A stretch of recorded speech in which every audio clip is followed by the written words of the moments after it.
بسم اللہ الرحمن الرحیم۔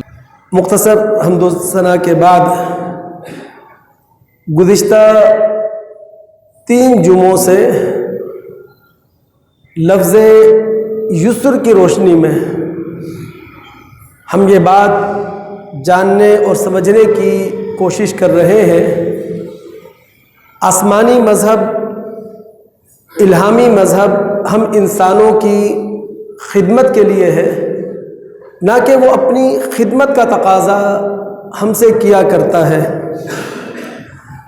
آج اللہ تعالیٰ کی، اس کے رسول کی اور شریعت کی اسی یسر کی پالیسی کو ہم سمجھیں گے، لیکن لفظ قصد کی روشنی میں۔ القصد فی امرہ، کسی بھی معاملے میں درمیان کا راستہ اختیار کرنا۔ اعتدال کے لیے قرآن میں لفظ قصد کے علاوہ بھی 2 الفاظ استعمال ہوئے ہیں، جیسا کہ وسط کا لفظ استعمال ہوا ہے۔ سورہ بقرہ کی آیت نمبر 143 میں رب العالمین فرماتے ہیں وَكَذَلِكَ جَعَلْنَاكُمْ أُمَّةً وَسَطًا لِتَكُونُوا شُهَدَاءَ عَلَى النَّاسِ، ہم نے تمہیں معتدل امت بنایا ہے تاکہ تم لوگوں پر گواہ ہو۔ ایک لفظ اعتدال کے لیے قرآن میں استعمال ہوا ہے تقویم۔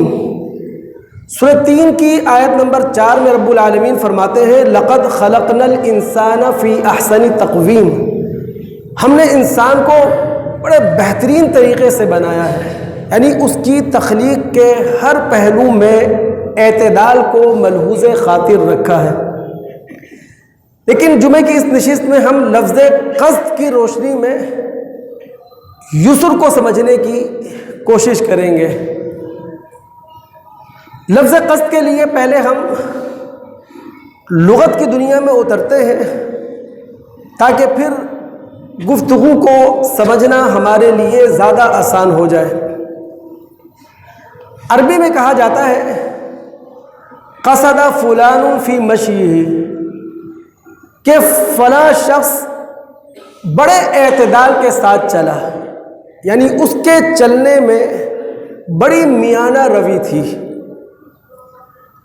سورہ لقمان میں اللہ تعالیٰ نے لقمان حکیم کی ان نصیحتوں کا ذکر کیا ہے جو نصیحتیں لقمان حکیم نے اپنے بیٹے کو کی تھیں۔ انہی میں سے ایک نصیحت ہے جو سورہ لقمان کی آیت نمبر 19 میں اللہ رب العالمین نے نقل کی ہے وَاقْصِدْ فِي مَشْيِكَ، اپنی چال میں اعتدال کا راستہ اختیار کرو، یعنی تمہاری چال شریفانہ ہونا چاہیے، تمہاری چال میں نہ اکڑ ہو نہ اینٹ ہو۔ جیسا کہ بھائی گیری کا رویہ رکھنے والے لوگ اکڑ کی چال چلتے ہیں اور ان کی چال میں اینٹ ہمیں نظر آتی ہے، نہ تمہاری چال میں مسکینی ہونا چاہیے، یعنی تمہاری چال ایسی نہ ہو کہ تم دنیا کو یہ بتانا چاہتے ہو کہ تم پر بڑے ظلم کے پہاڑ توڑ دیے گئے ہیں۔ اسی طرح تمہاری چال میں ریاکارانہ زہد نہیں ہونا چاہیے، یعنی بعض لوگ اپنے تقوی اور طہارت کا اظہار کرنے کے لیے ایسی چال چلتے ہیں کہ ان کی چال سے یہ محسوس ہو کہ وہ بڑے اللہ والے لوگ ہیں۔ وَاقْصِدْ فِي مَشْيِكَ، اپنی چال میں میانہ روی اختیار کرو۔ لغت سے اس لفظ کو سمجھ لینے کے بعد میں اپنے تمام سننے والوں کی توجہ اپنی طرف مبذول کروانا چاہوں گا۔ دیکھیں، اعتدال کا راستہ کبھی افراد اور تفرید کے 2 راہوں کے درمیان پایا جاتا ہے، یعنی ایک سرے پر ہوتا ہے افراد، دوسرے سرے پر ہوتی ہے تفرید۔ افراد اور تفرید کے درمیان اعتدال کا راستہ پایا جاتا ہے۔ مثال کے طور پر خرچ کرنے کے معاملے میں ایک رویہ ہے اسراف کا، فضول خرچی، اور خرچ کرنے کے معاملے میں دوسرا رویہ ہے بخل کا، کہ پیسہ جوڑ جوڑ کر رکھا جائے۔ مذہب کی یسر کی پالیسی، مذہب کی اعتدال کی پالیسی یہ ہے اسراف اور بخل کے درمیان رہ کر خرچ کیا جائے۔ سورہ بنی اسرائیل کی آیت نمبر 29 میں رب العالمین فرماتے ہیں وَلَا تَجْعَلْ يَدَكَ مَغْلُولَةً إِلَىٰ عُنُقِكَ وَلَا تَبْسُطْهَا كُلَّ الْبَسْطِ فَتَقْعُدَ مَلُومًا مَحْسُورًا، نہ تو اپنے ہاتھ کو اپنی گردن سے باندھ لو، نہ اپنے ہاتھ کو کھلا چھوڑ دو کہ بعد میں ملامت زدہ بن جاؤ، بعد میں تم عاجز بن کر رہ جاؤ۔ ہاتھ باندھنا محاورہ ہے بخل کا، اور ہاتھ کھلے چھوڑ دینے کا جو محاورہ ہے اس کا تعلق ہے فضول خرچی۔ یعنی ہمارے رب کی منشا یہ ہے نہ تو بخل کا راستہ اپنا کر دولت کی گردش کو روک دو، اور نہ فضول خرچی کر کے اپنی معاشی طاقت کو تباہ کر لو، بلکہ بندہ مومن کو چاہیے کہ وہ توازن کی حس بیدار کرے، اور توازن کی اس حس کو اللہ رب العالمین نے سورہ فرقان کی آیت نمبر 67 کے اندر بیان کیا ہے۔ اللہ تعالیٰ فرماتے ہیں جو بندہ رحمان ہے اس کے خرچ کرنے کا معاملہ یہ ہے وَالَّذِينَ إِذَا أَنفَقُوا لَمْ يُسْرِفُوا وَلَمْ يَقْتُرُوا وَكَانَ بَيْنَ ذَلِكَ قَوَامًا، جب بندہ مومن بندہ رحمان خرچ کرتا ہے تو نہ تو فضول خرچی کرتا ہے، نہ وہ بخل سے کام لیتا ہے، بلکہ اسراف اور بخل کی دو انتہاؤں کے درمیان رہ کر نقطہ اعتدال پر وہ اپنا خرچ کیا کرتا ہے۔ بندہ رحمان نہ تو اپنی عیاشی پر خرچ کرے گا، نہ شراب نوشی پر خرچ کرے گا، نہ قمار بازی پہ خرچ کرے گا، نہ یار باشی پہ خرچ کرے گا، نہ میرے ٹھیلوں پر خرچ کرے گا، نہ نکاح کی تقریبات میں پیسہ لٹا دے گا۔ نہ بندہ رحمان اپنی جھوٹی شان قائم کرنے کے لیے اپنے لباس پر، اپنے مکان پر، اپنی غذا پر، اپنی زیب و آرائش پر بے دریغ پیسہ خرچ کرے گا۔ نہ بندہ رحمان زر پرست بن کر، دولت کا پجاری بن کر پیسہ جوڑ جوڑ کر رکھے گا، نہ اپنی ضرورتوں پر خرچ کرے گا، نہ اپنی بیوی بچوں کی ضرورتوں پر استطاعت کے مطابق خرچ کرے گا۔ تو یہاں پر اعتدال کا راستہ ہے افراط اور تفریط کے درمیان۔ آگے بڑھنے سے پہلے اس بات کو ہمیں سمجھ لینا چاہیے، گرہ سے باندھ لینا چاہیے،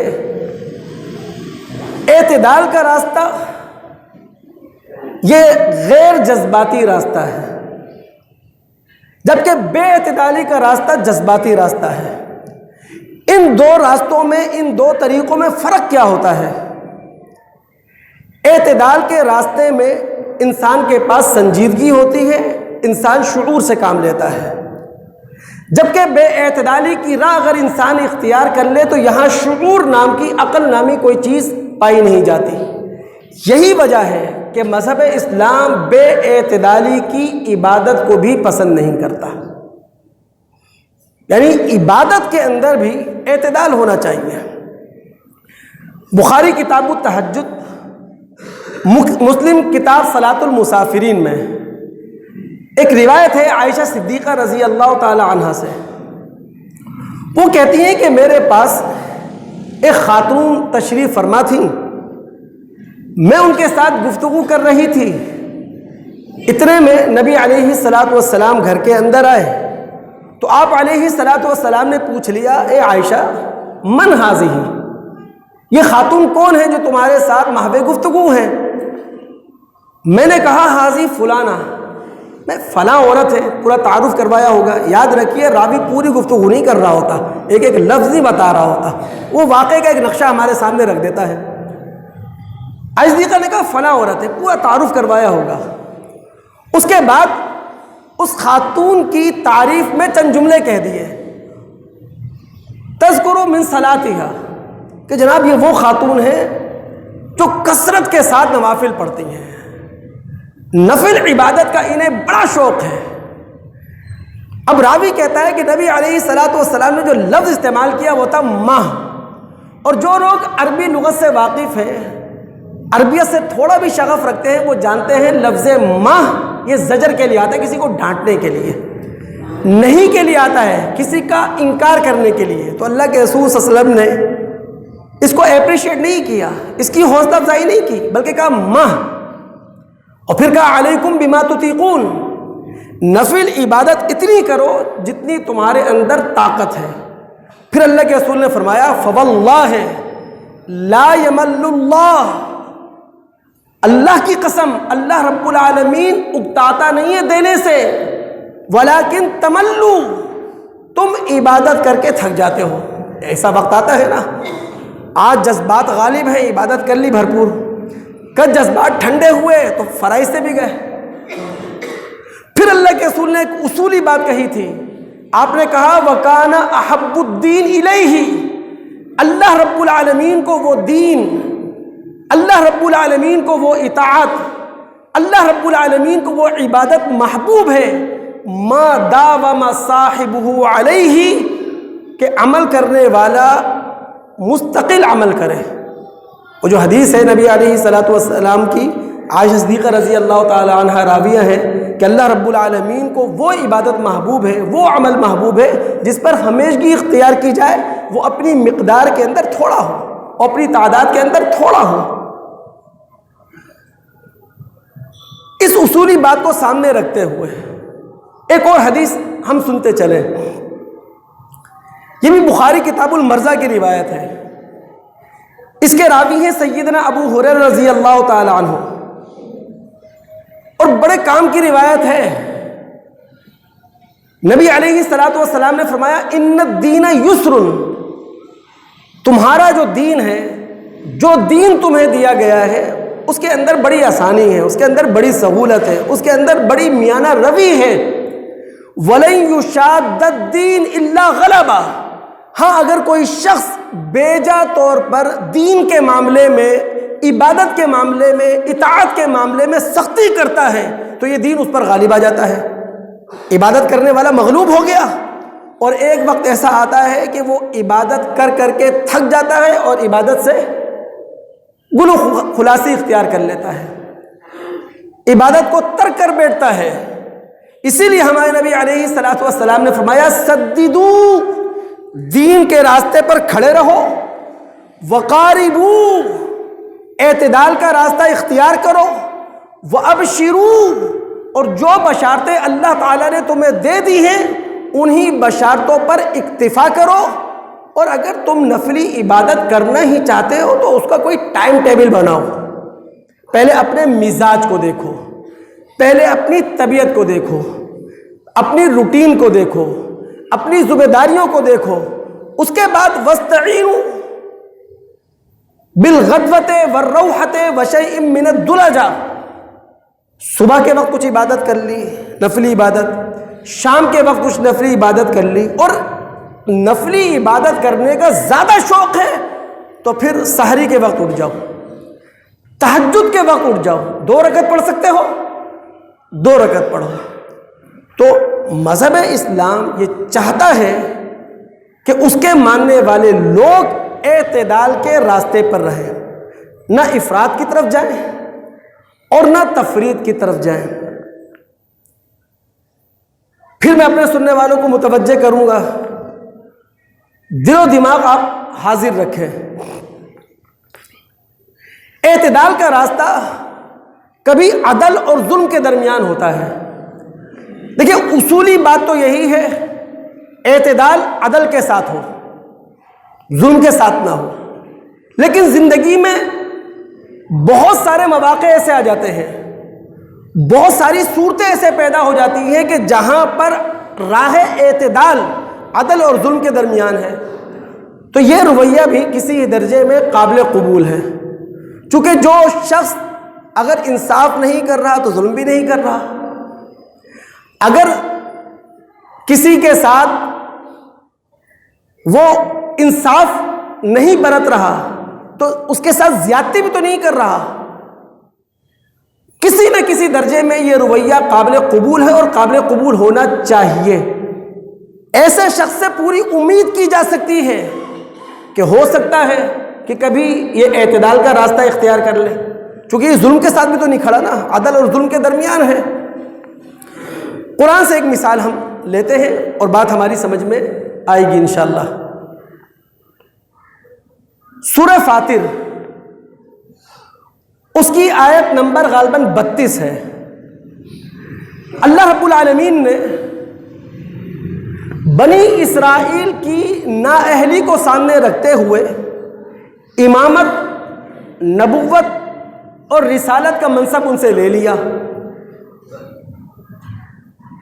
امامت، نبوت اور رسالت کا منصب لینے کے بعد اللہ رب العالمین نے یہ منصب دے دیا بنی اسماعیل کو۔ اب بنی اسماعیل عرب ہیں، خاص کر قریشی ہیں۔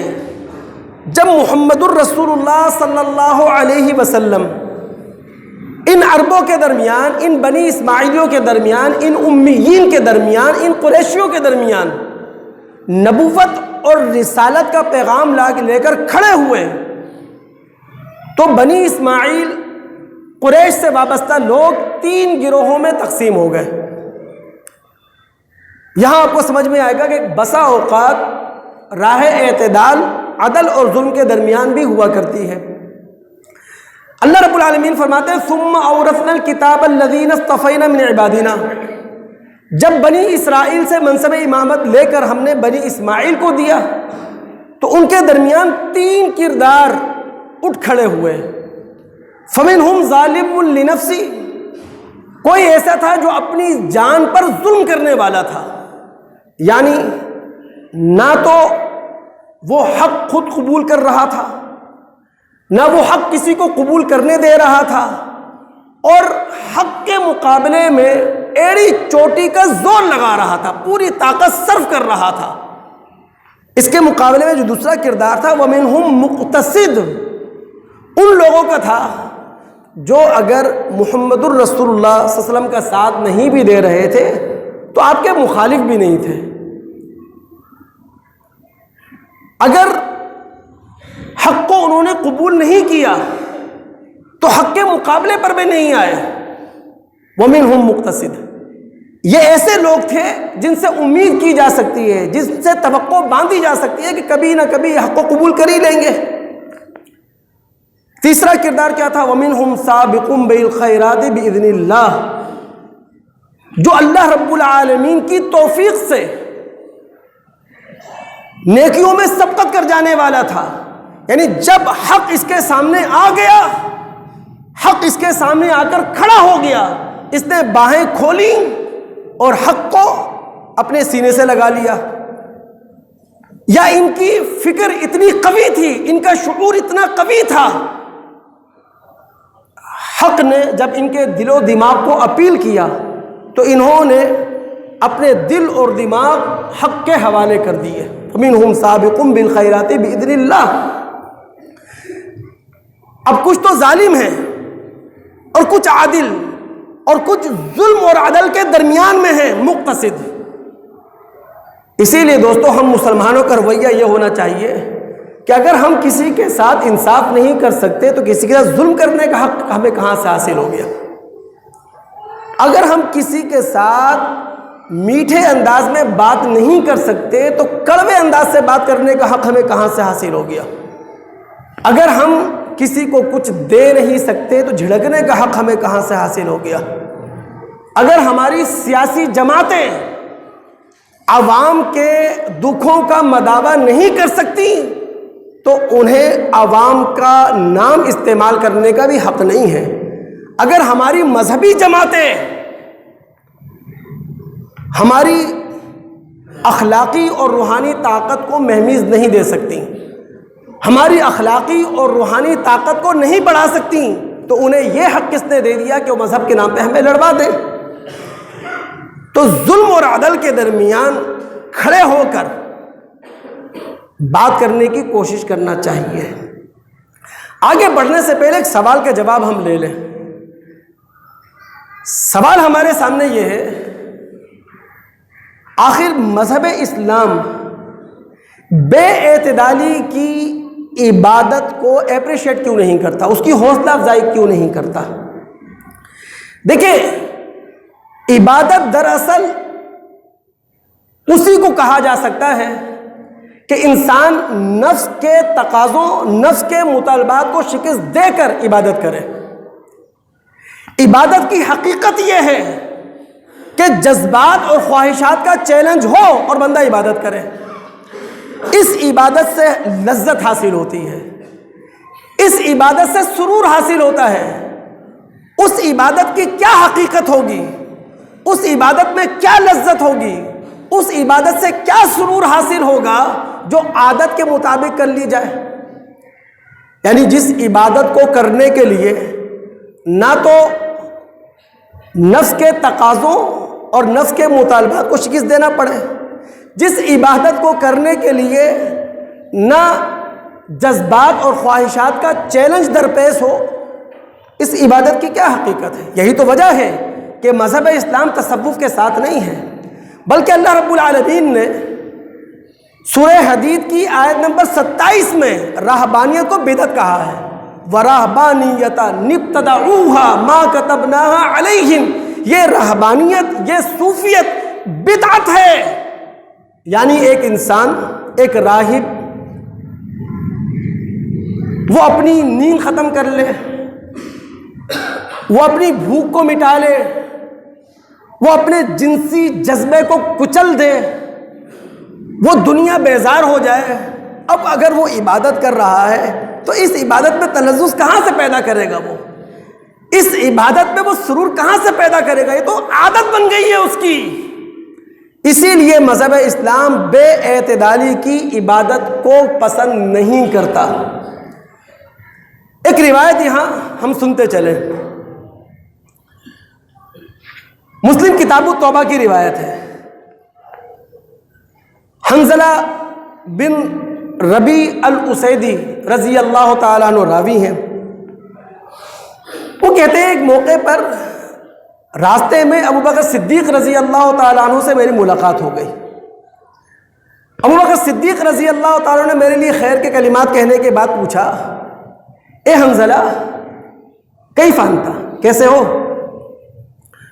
میں نے کہا کہ نافقہ حنظلہ، حنظلہ کی حالت پوچھتے ہو؟ حنظلہ تو منافق ہو چکا ہے۔ اب کتنا سخت جملہ ہے جو ابو بکر صدیق رضی اللہ تعالی عنہ نے اپنے ساتھی کے منہ سے سنا ہے کہ حنظلہ تو منافق ہو چکا ہے۔ ابو بکر صدیق رضی اللہ تعالی عنہ نے کہا ہے کہ اے حنظلہ، جب جملے زبان سے نکال رہے ہو تو سوچ سمجھ کے تو بولو کہ کہہ کیا رہے ہو۔ کہنے لگے نہیں، بالکل حنظلہ منافق ہو چکا ہے۔ اب تصویر کھینچی، کہنے لگے دیکھیں ہم نبی علیہ الصلوۃ والسلام کی محفل میں ہوتے ہیں، نبی علیہ الصلوۃ والسلام کی مجلس میں ہوتے ہیں، نبی علیہ الصلوۃ والسلام کے درس حلق میں بیٹھے ہوئے ہیں، حلقہ درس میں بیٹھے ہوئے ہیں، ہماری حالت کیا ہوتی ہے کہ اللہ کے رسول صلی اللہ علیہ وسلم جنت کا نقشہ کھینچتے ہیں، جہنم کا نقشہ کھینچتے ہیں، کأن رأی عین، ہمیں جنت بھی آنکھوں سے دکھائی دیتی ہے، جہنم بھی آنکھوں سے دکھائی دیتی ہے۔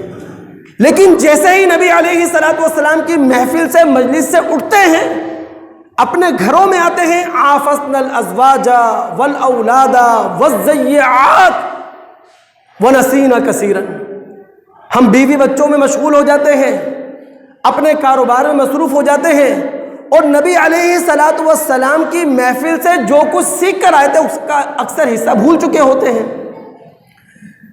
ابو بکر صدیق رضی اللہ تعالیٰ عنہ کہنے لگے اگر معاملہ یہ ہے تو پھر ابو بکر صدیق رضی اللہ تعالیٰ عنہ بھی نعوذ باللہ من ذالک اسی فہرست میں شمار ہوتے ہیں۔ چلو نبی علیہ الصلوۃ والسلام کے پاس چلتے ہیں۔ اب ابو بکر صدیق رضی اللہ تعالیٰ عنہ حنظلہ رضی اللہ تعالیٰ عنہ کے ساتھ نبی صلی اللہ علیہ وسلم کے پاس آ گئے۔ بات جو کہی ابو بکر صدیق نے وہ حنظلہ رضی اللہ تعالیٰ عنہ پر رکھ کر کہی کہ اللہ کے رسول صلی اللہ علیہ وسلم نافق حنظلہ تو منافق ہو چکا ہے.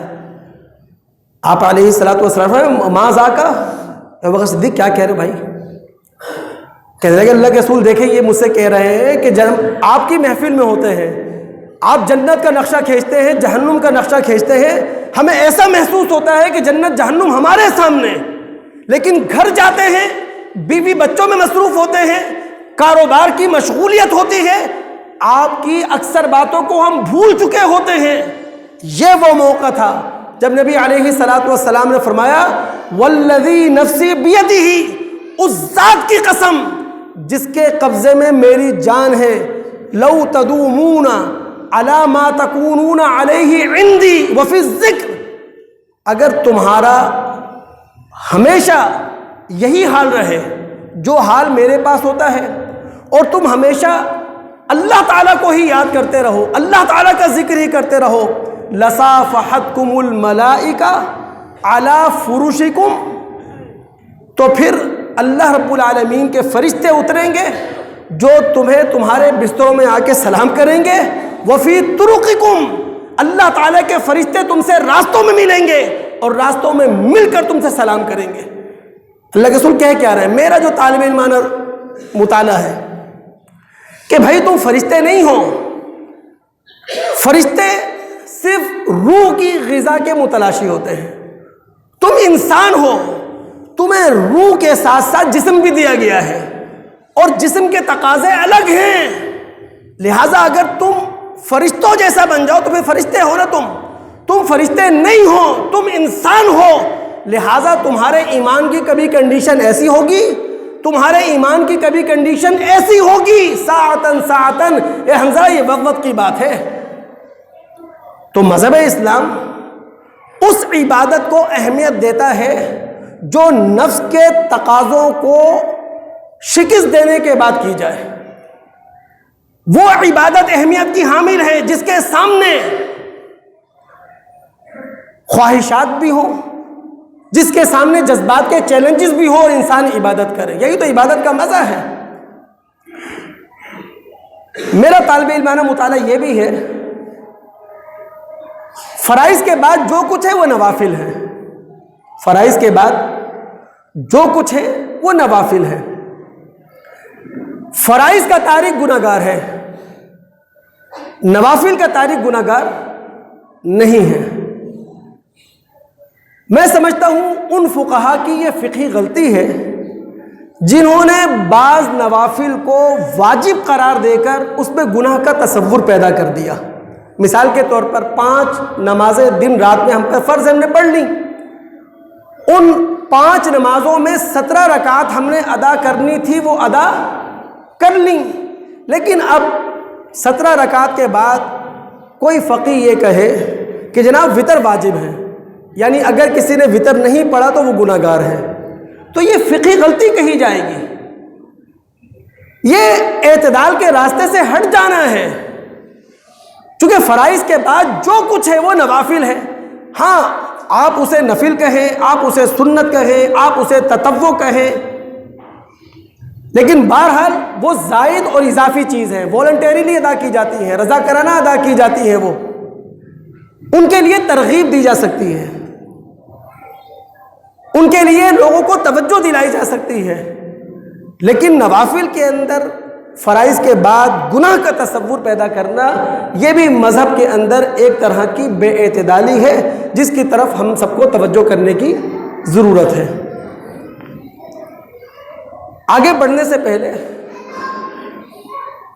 ایک اور بات کام کی سمجھ لیں. یہ جو صراط مستقیم ہے یہ بھی قصد السبیل ہے، اعتدال کا راستہ ہے. یہ فطرت کی راہ ہے، یہ عقل کی راہ ہے، اور اللہ تعالیٰ سورہ نحل کی آیت نمبر 9 میں فرماتے ہیں وَعَلَى اللَّهِ قَصْدُ السَّبِيلِ، ہم پر لازم تھا کہ ہم تمہیں صراط مستقیم بتائیں، ہم تمہیں قصد السبیل بتائیں، ہم تمہیں فطرت کا راستہ بتائیں، ہم تمہیں عقل کا راستہ بتائیں. کیوں؟ ہم تمہارے خالق ہیں. جب ہم نے تمہیں فزیکل لائف دی، جسمانی زندگی دی، تو اس جسمانی زندگی کی جتنی ضرورتیں تھیں ان کا اہتمام کیا. یعنی آپ اس کا مطالعہ کیجئے گا سب. یہ سورہ نحل کی آیت نمبر 9 ہے. اس سے پہلے کیا کچھ بیان ہوا ہے؟ اللہ فرماتے ہیں تم انسانوں کی تخلیق سے پہلے ہم نے آسمان و زمین بنائے. آسمان و زمین کی تخلیق کے بعد ہم نے تمہیں نطفے سے پیدا کیا. پھر تمہاری ضرورتیں پوری کرنے کے لیے ہم نے لحمی غذا کا انتظام کیا، نباتاتی غذا کا انتظام کیا، تمہارے پہننے اوڑھنے کا انتظام کیا. پھر تمہاری ٹریولنگ کے لیے، تمہارے کارگو کے لیے ہم نے اونٹ، گھوڑے، خچر تمہیں دے دیے. تو جو اللہ تمہاری فزیکل لائف کی تمام ضرورتیں پوری کر رہا ہے، وہ تمہاری اسپریچول لائف، تمہاری روحانی زندگی کی ضرورتیں کیوں نہیں پوری کرے گا؟ وَعَلَى اللَّهِ قَصْدُ السَّبِيلِ. ہم پر لازم تھا کہ ہم تمہیں صراط مستقیم بتائیں. ہم پر لازم تھا کہ ہم تمہیں اعتدال کا راستہ بتائیں. وَمِنْهَا جَائِرٌ. ہاں، انسانوں نے اللہ تعالیٰ کے بتائے ہوئے راستے سے ہٹ کر کچھ راستے خود بھی ایجاد کر لیے ہیں، کچھ راستے خود بھی بنا لیے ہیں. وَلَوْ شَاءَ لَهَدَاكُمْ أَجْمَعِينَ. اگر اللہ تعالیٰ کی پالیسی انسانوں کے معاملے میں یہ ہوتی کہ ان پر جبر کیا جائے گا تو اللہ تعالیٰ ریموٹ کنٹرول پر تم سب کو مسلمان بناتا. کوئی ہمارے راہ حق سے ہٹ ہی نہیں سکتا تھا. لیکن انسانوں کے معاملے میں اللہ تعالیٰ کی پالیسی جبر کی نہیں ہے، بلکہ اللہ تعالیٰ نے انسانوں کو آزادی دے دی ہے. وہ چاہیں تو اللہ کے بتائے ہوئے راستے پر چلیں، چاہیں تو اپنی آزاد مرضی سے اللہ تعالیٰ کے راستے کو خیر بات کہہ دیں. ہم جتنے مسلمان یہاں بیٹھے ہیں ماشاءاللہ، ہم سب کی خواہش ہے کہ ہمارا معاشرہ اسلامی معاشرہ ہو، ہمارا سماج اسلامی سماج ہو. بلکہ میں تو یوں کہوں گا کہ ہر پاکستانی مسلمان یہ خواہش اور تمنا رکھتا ہے کہ اس کا پاکستان اسلامی ہو، اس کا پاکستان محمد الرسول اللہ صلی اللہ علیہ وسلم کے مدینے کا تصور پیش کر رہا ہو. لیکن دوستو، ہم مسلمانوں کی اس خواہش کے پیچھے ایک حقیقت ہے، اور وہ حقیقت کیا ہے؟ قومی کردار. یعنی جب تک اس خواہش کے پیچھے قومی کردار نہیں ہوگا، ہم کتنی ہی باتیں کر لیں، ہم کتنے ہی نعرے لگا لیں، ہم کتنی ہی زوردار تقریریں کر لیں، جب تک اس خواہش کے پیچھے، اس تمنا کے پیچھے قومی کردار نہیں ہوگا، ہمارا معاشرہ اسلامی نہیں بن سکتا، ہمارا سماج اسلامی نہیں بن سکتا. قومی کردار کیا ہے؟ تقویٰ. قومی کردار کیا ہے؟ طہارت. تو اب ہم سب کی کوشش ہونا چاہیے کہ اپنے اندر تقوی اور طہارت کا کردار لے کر آئے. خود بخود یقین جانیے، میں آپ کو لکھ کر دے رہا ہوں، پوری تاریخ میں محمد الرسول اللہ کے صحابہ نے کون سا نعرہ لگایا، کون سے جلسے جلوس کیے ہیں، کون سے احتجاجی جلسے ہوئے ہیں، کون سی کارنر میٹنگیں ان کی ہوئی ہیں، کون سے وہ روڈوں پر نکلے ہیں. ہوا کیا؟ ہر بندہ اپنا کردار بناتا چلا گیا. ایک وقت ایسا آیا پورے معاشرے کا قومی کردار تقویٰ اور طہارت تھا، خود بخود اسلام آ گیا. تو اس خواہش اور تمنا کو پورا ہونے کے لیے ضروری ہے کہ قومی کردار اس کا اہتمام کریں. ہم ایک بات اور سمجھ لیں، جب حق اور باطل کا معاملہ ہو نا، تو راہ اعتدال صرف حق میں ہے، راہ اعتدال باطل میں نہیں ہو سکتی. یعنی حق اور باطل کا معاملہ آ گیا تو اب راہ اعتدال حق اور باطل کے درمیان ہو ہی نہیں سکتی کہ کوئی راستہ ایسا بھی ہے جو حق اور باطل کے درمیان ہے. ایسا نہیں ہو سکتا. جیسا کہ توحید اور شرک، توحید حق ہے، شرک باطل ہے. اب توحید اور شرک کے درمیان کوئی راہ اعتدال نہیں ہے، یہاں راہ اعتدال صرف توحید ہے. اس بات کو ہم سمجھتے ہیں سورہ لقمان کی آیات 31 اور 32 میں اللہ رب العالمین فرماتے ہیں اس وقت خاص کر عرب لوگ، قریش مکہ کے لوگ کشتیوں میں، جہازوں میں سمندری سفر کرتے تھے، اور آج بھی ماشاءاللہ جدید دنیا کے اندر ہم سمندری سفر کرتے ہیں، رویہ ایک ہی ہے۔ قرآن نے جو رویہ 1400 سال پہلے بیان کیا تھا، 1400 سال کے بعد بھی یہ رویہ آپ کو نظر آئے گا۔ اللہ تعالیٰ نے فرمایا کہ جب یہ لوگ، عرب لوگ، قریشی لوگ، آج جدید زمانے کے لوگ جب کشتی میں یا جہاز میں سمندر پر سفر کرتے ہیں اور سمندر کی باد موافق انہیں لے کر رواں دواں ہوتی ہے، سازگار ہوا انہیں لے کر رواں دواں ہوتی ہے، اس وقت انہیں خدا یاد نہیں آتا۔ لیکن جیسے ہی سمندر کے کسی گوشے سے طوفانی ہوائیں اٹھتی ہیں اور سمندر سائباں کا منظر پیش کرنے لگتا ہے، سمندر کی موجیں چھانے لگتی ہیں، دعوا اللہ مخلصین لہ الدین، اب انہیں اگر کوئی یاد آتا ہے تو وہ صرف اللہ تعالیٰ ہے۔ سارے راستے مسدود ہو جاتے ہیں، سارے وسائل، سارے اسباب خاک ہو جاتے ہیں، اب اللہ یاد آتا ہے۔ لیکن فلما نجاہم الی البر فمنہم مقتصد، جب اللہ رب العالمین کا دوسرا قانون انہیں ساحل پر لنگر انداز کروا دیتا ہے، ان کے جہاز کو ساحل سے لگوا دیتا ہے، فمنہم مقتصد، کچھ ہی لوگ ہوتے ہیں جو اس توحید پر قائم رہتے ہیں، راہ اعتدال پر قائم رہتے ہیں، حق پر قائم رہتے ہیں، ورنہ اکثر لوگ کوئی نہ کوئی بہانہ بنا دیتے ہیں۔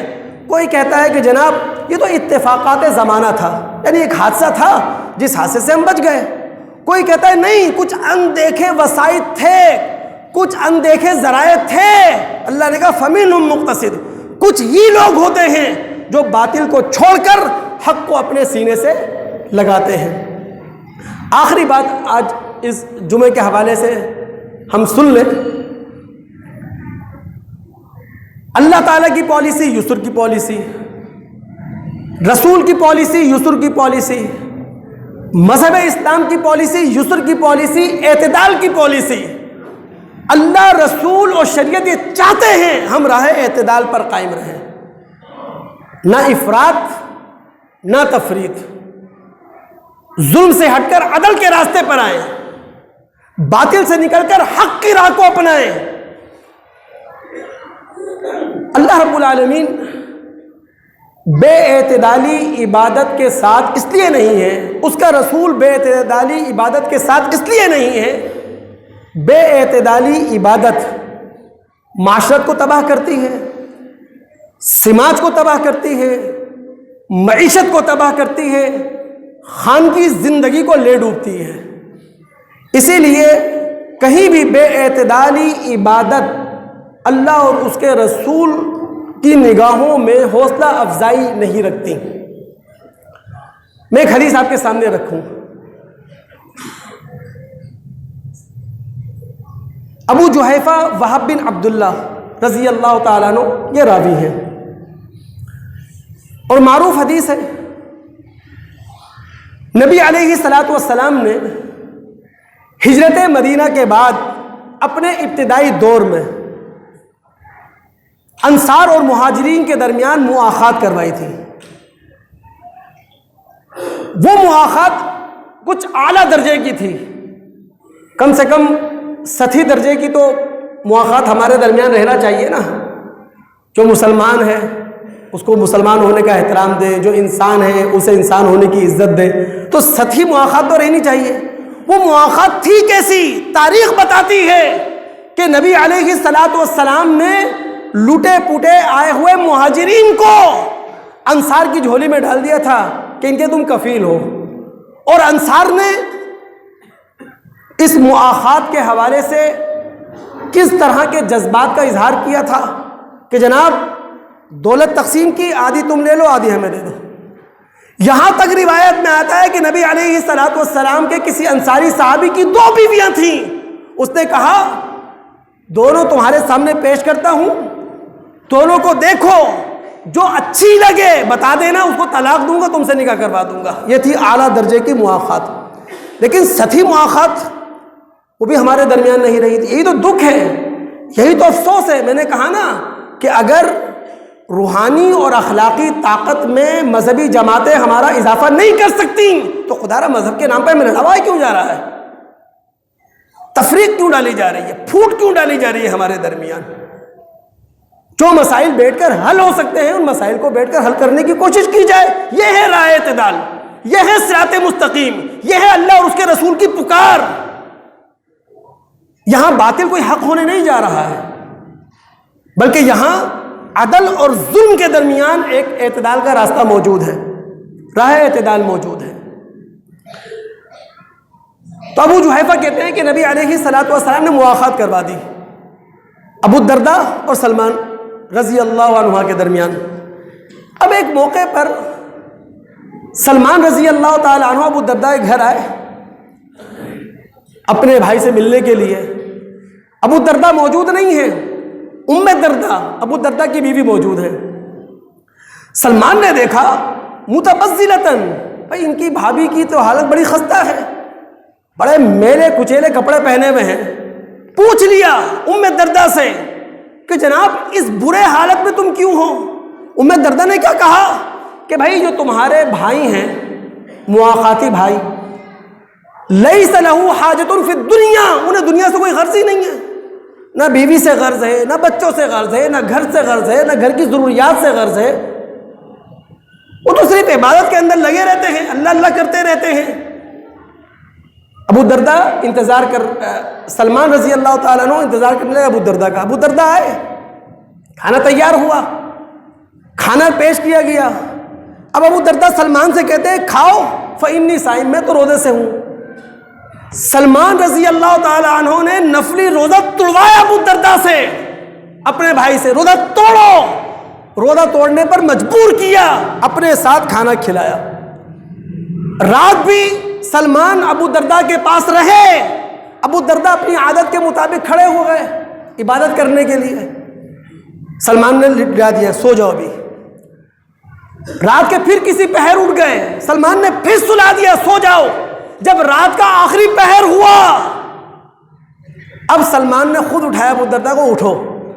دونوں نے تہجد کی نماز ادا کی, اور تہجد کی نماز ادا کرنے کے بعد جو جملے ابو الدرداء نے, سلمان رضی اللہ تعالیٰ عنہ نے ابو الدرداء سے کہے تھے وہ اپنے ساتھ لے کے جائیے گا.